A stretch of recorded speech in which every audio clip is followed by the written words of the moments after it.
If you're planning to spend one day in Pisa, Italy, and wondering how to make the most of it as a solo female traveler, you're in for a treat. Pisa may be famous for its iconic Leaning Tower, but there's way more to see, eat, and explore.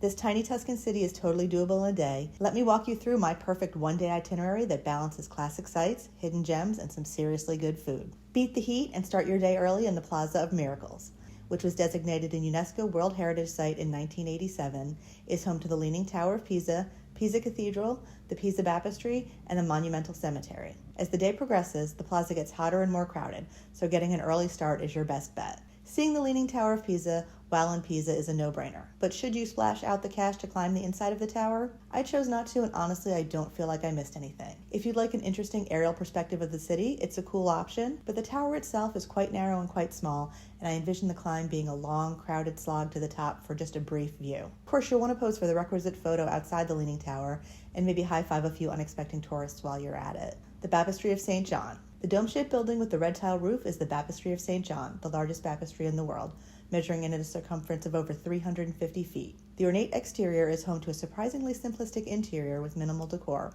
but it's worth exploring the central circular hall and taking in the scenes of the life of Christ on the pulpit. Pisa Cathedral. Located on the northern edge of the Plaza of Miracles, Pisa Cathedral is a medieval Catholic cathedral dedicated to the Assumption of the Virgin Mary. The oldest of the three buildings in the plaza, the cathedral is the seat of the Archbishop of Pisa and is a notable example of Pisan Romanesque architecture. Once you've had your fill of the Square of Miracles, take the 10-minute stroll down Via Santa Maria towards the Arno River.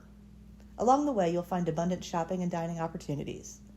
If taking home a 3D Leaning Tower of Pisa magnet for your fridge is on your wish list, this is where you'll find it.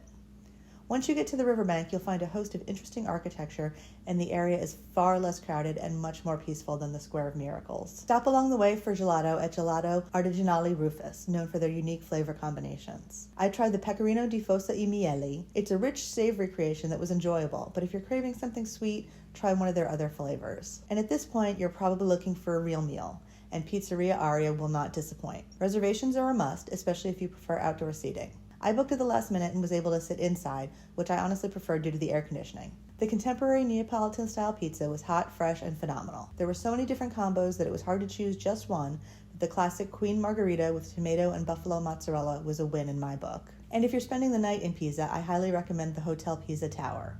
I knew from my research that the hotel was close to the Leaning Tower, but I didn't realize quite how close. From the time you step out the front door of the hotel until the time you turn the corner and see the tower, it's less than 2 minutes. The location is especially convenient, and it was great to be able to take a midday break from the heat and cool down before going back out in the evening for aperitivo and dinner. The hotel is charming, clean, and the staff is lovely, providing recommendations for local food spots and must-do activities. If you're wondering whether it's worth stopping in Pisa, even just for a day, my answer is 100% yes.